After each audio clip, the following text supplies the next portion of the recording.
Hello and welcome back to Introduction to General Relativity. In today's lecture we're going to take a look at cosmology and namely spacetimes with homogeneity and isotropy, and we're going to attempt to set up the equations of such a homogeneous and isotropic spacetime in order that we in the next lecture solve Einstein's equations or move to the solution of Einstein's equations in this cosmological context. So if you recall from the previous lecture, we introduced the notions of homogeneity and isotropy, and today we're going to take those discussions and implement them at the level of the metric. So suppose our manifold M modeling spacetime, so modeling the entire universe,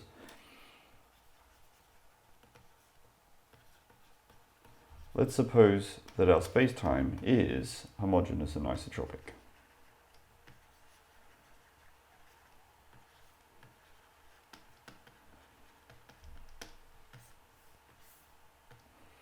So the question now is, what consequences does that have for the fundamental degree of freedom that we need to describe our spacetime, namely the metric?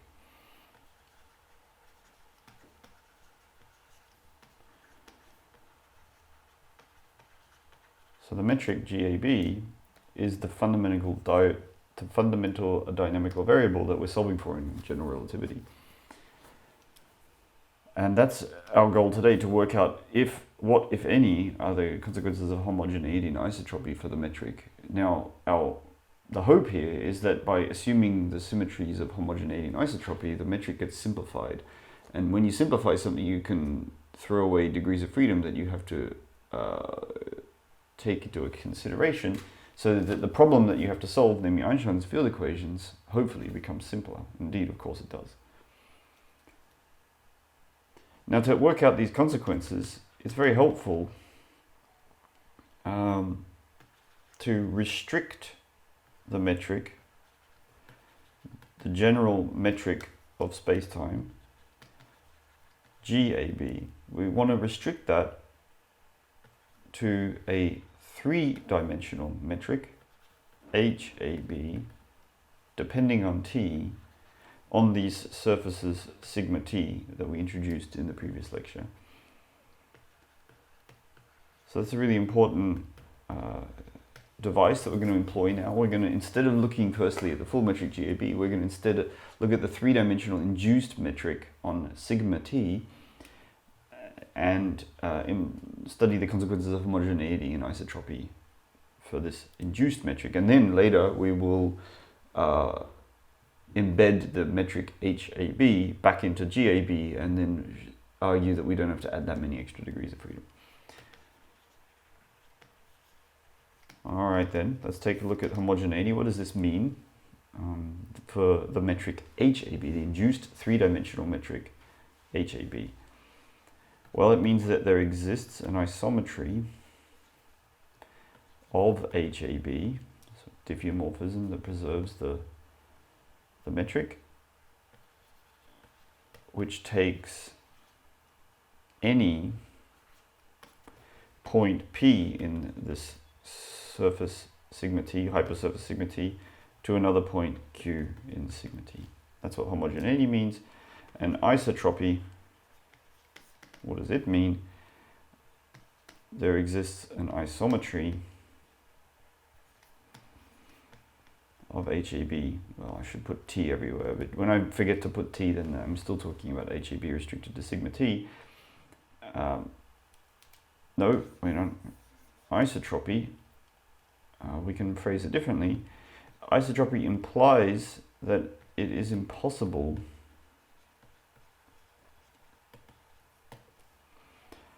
to construct a geometrically preferred vector.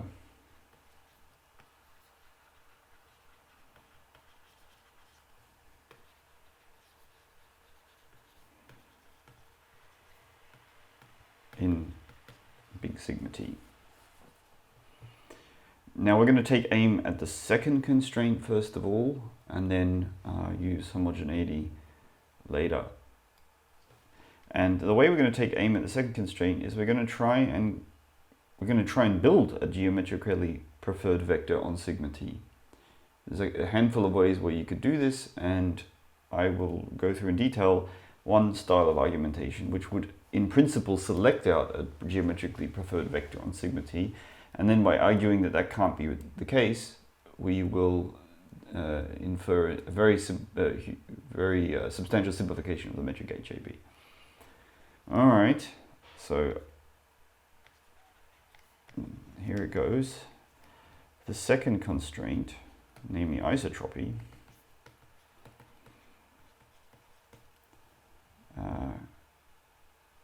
implies the following. So what we're going to do is we'll build a Riemann tensor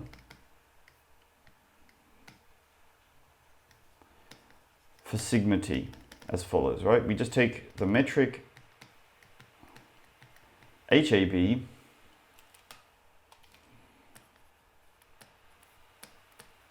and we build the Riemann tensor, following the rules of the previous lectures. Right? This is the beauty of having done all this hard work in the past 12 lectures or so. We can just, by doing all that hard work in arbitrary space-time dimensions, we can do these kinds of tricks without having to add any kind of argument. We just say, here's a metric on a three-dimensional manifold, just construct the Riemann tensor, and now you know what that means. So we construct the Riemann tensor, and we've got to distinguish it somehow from the Riemann tensor of our spacetime M, and so we put this little brackets 3 at the top left, superscript. Now we can raise the index C if we so like.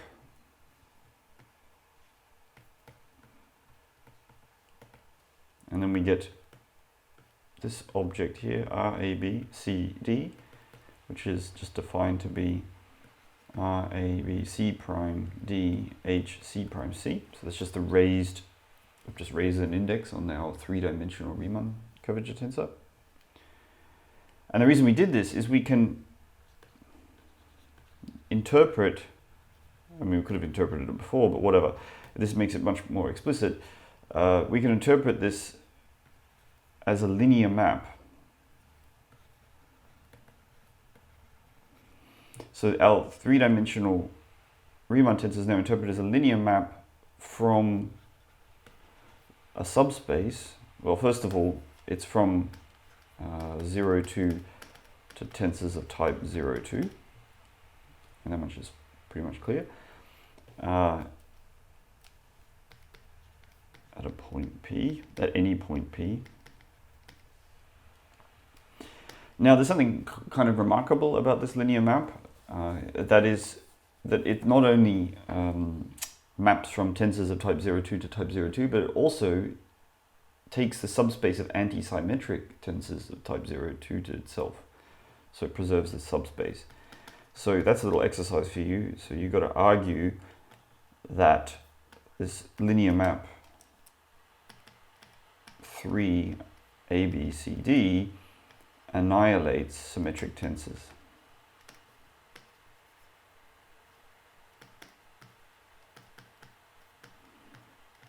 In T02.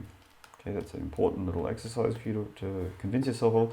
That way, we induce a linear map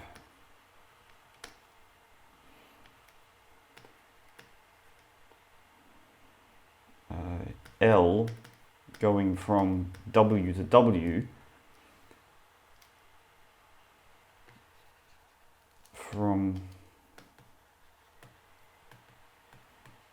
RABCD, where W is the space of two forms at a point P. So remember, two forms are anti-symmetric tensors of type 0, 2.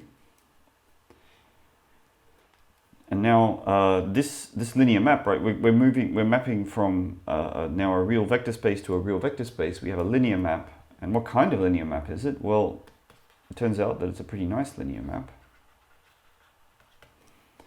So the symmetric property of the Riemann curvature tensor that you argued as an exercise in a previous lecture, so that you can swap these indices A, B, and C, D as a pair. This symmetry property implies that L is a symmetric matrix.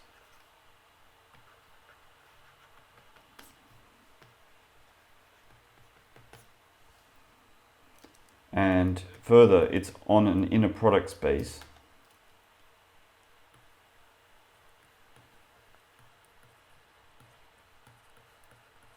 The inner product space is that of all, is W, the space of antisymmetric two tensors, type 0-2 tensors. And what's the inner product? Well, you've got a distinguished inner product here, furnished by HAB, right? The tensor, the metric on sigma t. So we've got ourselves a symmetric matrix acting on an inner product space. And whenever you are fortunate enough to have a symmetric matrix on an inner product space, then you know that the matrix is diagonal and it has real eigenvalues.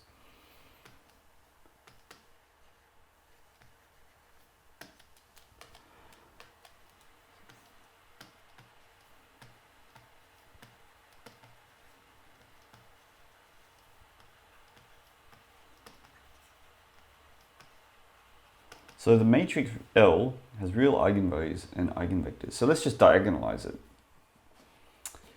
Well, if we do that, then we have a basis independent way of selecting a geometrically distinct two form at P, if the eigenvalues are not degenerate. So there's three eigenvalues. If I'm not much mistaken, this is a space of two forms, has dimension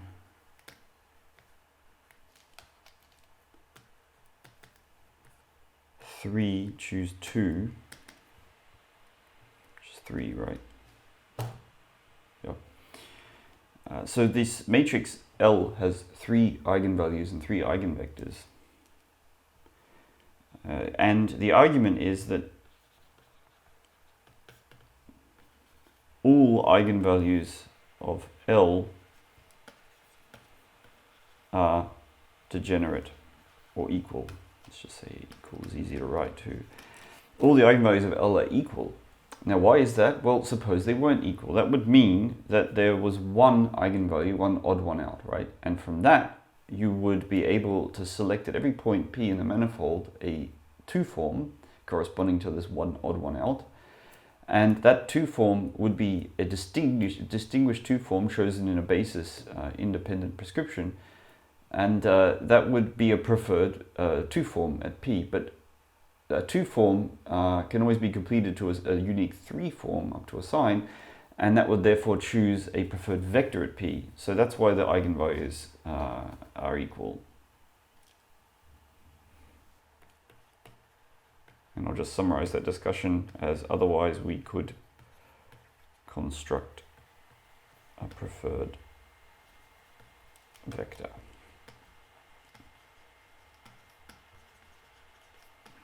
At the point P. And so we learn that L is proportional to the identity matrix, the 3 by 3 identity matrix. And this means that the Riemann tensor RABCD with appropriately raised indices, it has the following form. If you just work it out as an exercise, what identity matrix must mean in terms of the components of the Riemann tensor, then there's this formula here involving these delta functions. And this K here is the constant of proportionality.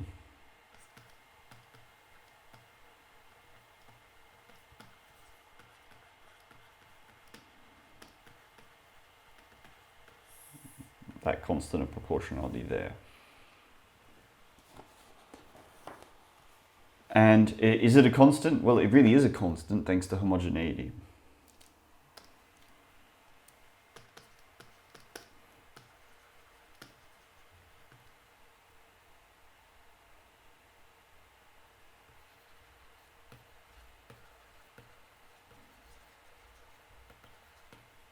But if you're not satisfied with that statement, then let's just prove it independently.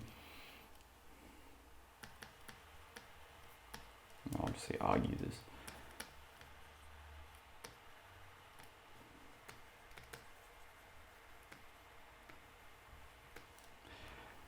So what we're going to do is we're going to lower the indices C and D.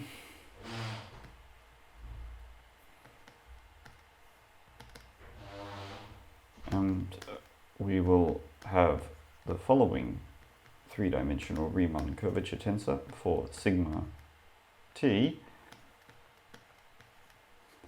And now we're going to infer that isotropy alone will ensure that k is a constant.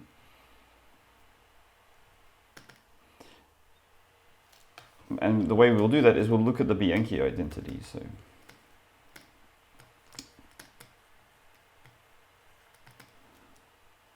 the Bianchi identity says that 0 equals the covariant derivative of the three-dimensional Riemann curvature tensor,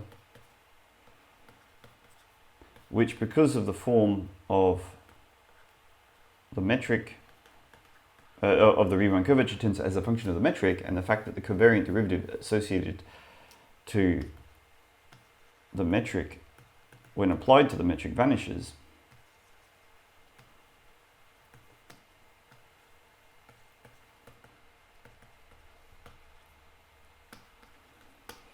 we learn that this Bianchi identity is the same as just applying the covariant derivative to this scalar k. Now, if the dimension of the manifold is greater than or equal to 3, because for dimensions 2 and 1 things are highly degenerate and you don't get any new information there, then the fact that the right-hand side of this equation vanishes, well, that tells us that can happen if and only if dEk is vanishing, or in other words, k is constant on sigma t. So we've learned something pretty remarkable via this sequence of steps. You know, we start by building an induced Riemann curvature tensor on this hypersurface sigma t. We use isotropy to restrict the structure of this Riemann curvature tensor, and then we learn that implies in turn that the Riemann curvature tensor has a specific form in terms of the induced metric HAB. And that becomes a definition now.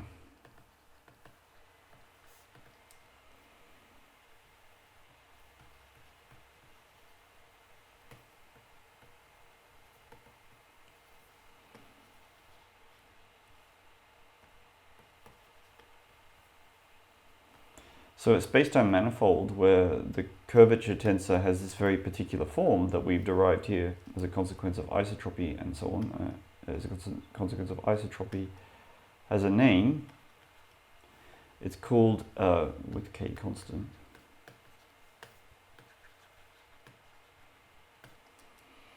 it's called a space of constant curvature.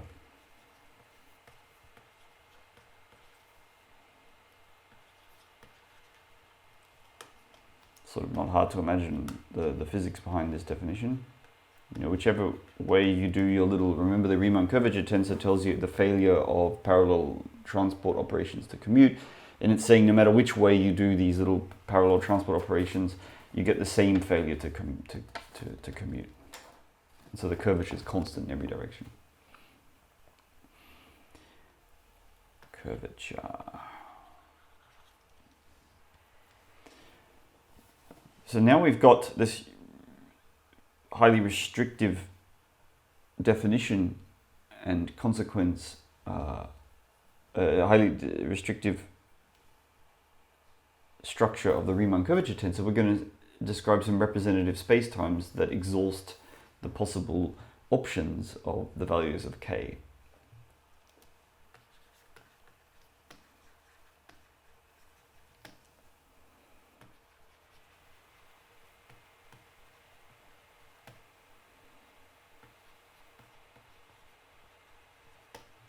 we've said the Riemann curvature tensor has to have this form. Now we're going to describe a complete list of spacetimes that exhibit this Riemann curvature tensor.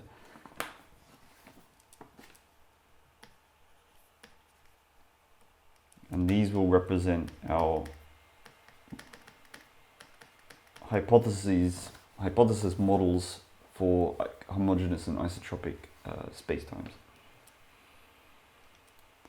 All right, we've got three cases to deal with. Firstly, the case k is bigger than 0. And this is achieved, you can go ahead and calculate the Riemann curvature tensor for this spacetime by sigma t being 3 spheres embedded in R4.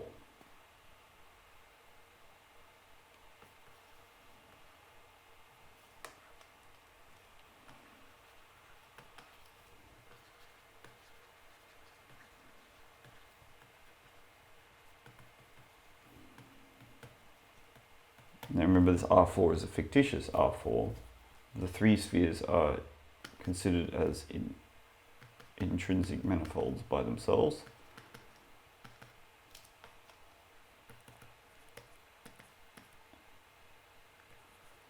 Now this R here is the radius of this 3 sphere. And the corresponding metric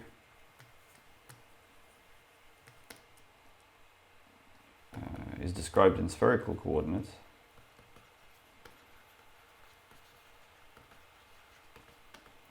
What is it? Well, this is one representative way of writing a metric. Here we have the angle variables, and the radial variables is vanish because we're on the surface of this sphere. So the case k bigger than 0, positive curvature, so to speak, is achieved by 3-dimensional spheres. And you can think of these 3-dimensional spheres explicitly as being embedded in R4, but this R4 has got nothing to do with the 4-dimensional space-time that we live in. It's just a way of describing these manifolds as embedded manifolds. You must think of these 3 spheres as actually being intrinsically defined as 3-dimensional manifolds. And the metric is just the standard one in spherical coordinates. Now this is an example, this is called a closed universe.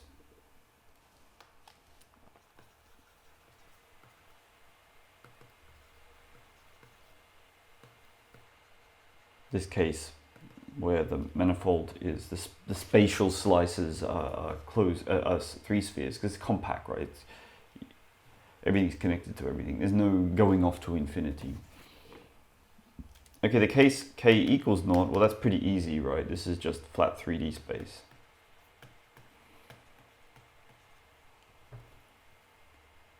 And the metric is just our familiar dx squared plus dy squared plus dz squared. This is called an open universe for, I hope, fairly obvious reasons, right? Where infinity is not explicitly included in this slice, so you can go off to infinity in various directions. We can also describe the metric using spherical coordinates. We may do that. In fact, I think we do that later on. That's an exercise, the warm-up exercise for you to remember how to express the metric of flat spacetime in spherical coordinates. And the somewhat interesting case also of, there is a third case when there's negative curvature, what you might call negative curvature when k is less than or equal to 0, and that's obtained by hyperboloids.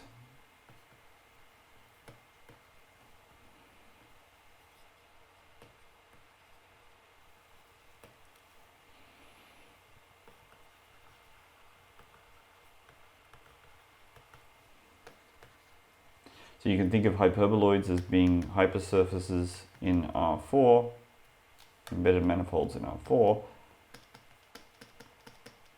with obeying this hyperbola equation here.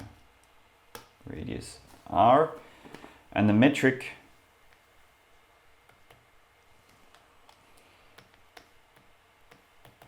in hyperbolic coordinates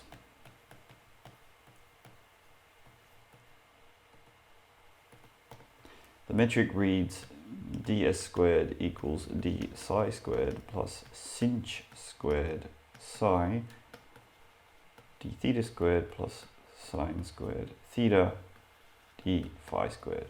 And this is also an open universe.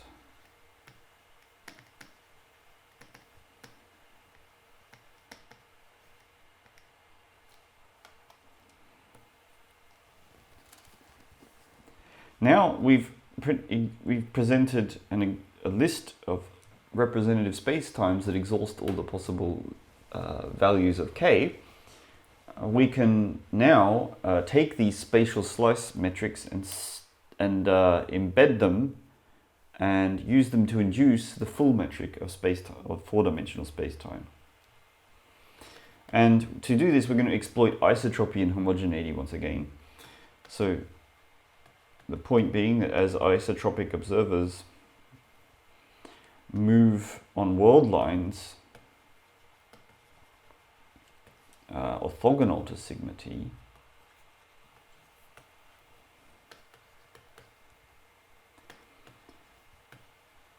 we can express the metric, the full 4D metric, as follows.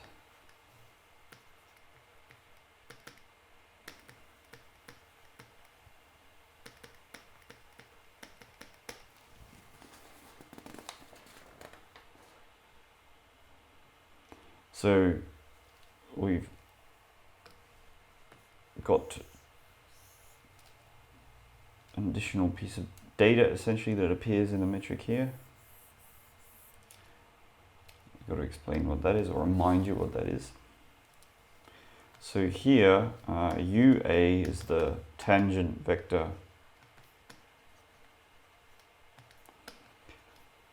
for the isotropic observer, or the observers, right, the field of isotropic observers, and HABT is one of the metrics above.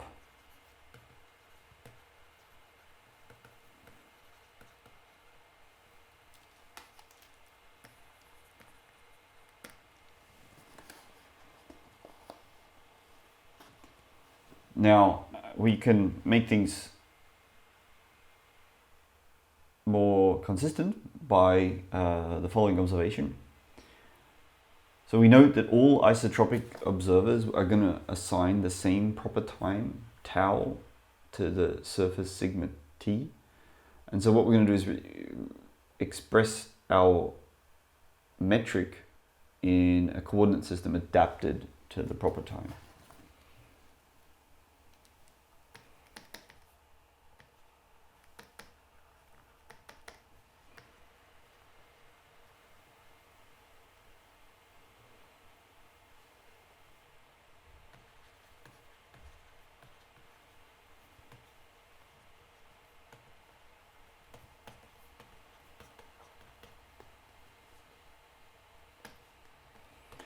So in these coordinates,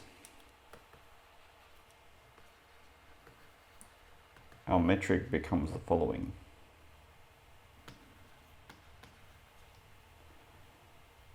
We have the following metric. ds squared is minus d tau squared, right? The constant in front of d tau is 1, gets the proper time, plus there's a function a squared tau, which is more or less the constant k.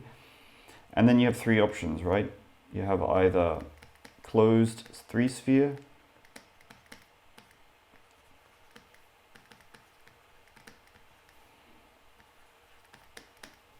you have flat 3-space,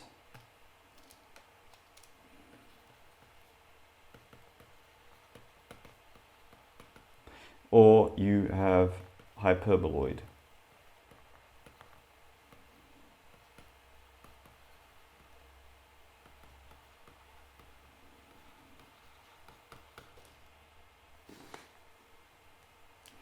And this is called the Friedmann-Lemaitre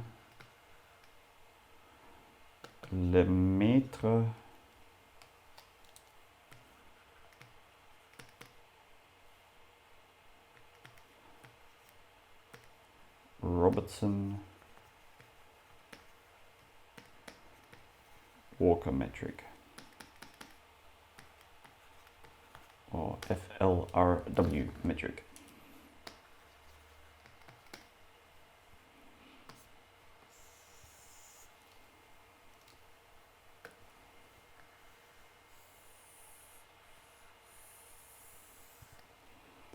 And this is going to be our fundamental model, highly simplified of course, for the universe in the next couple of lectures.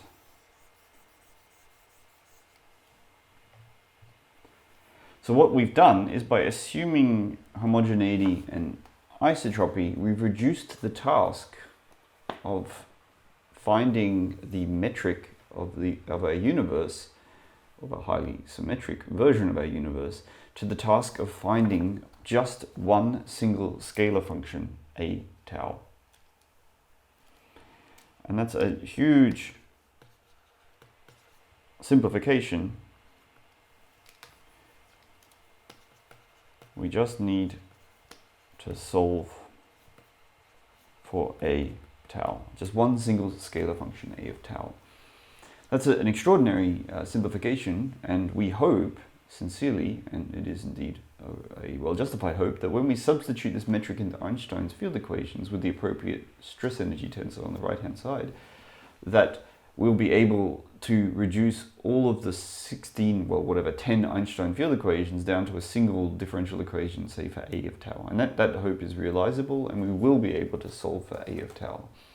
But that, however, will be the subject of the next lecture. That's it for this lecture. Thank you very much, and goodbye.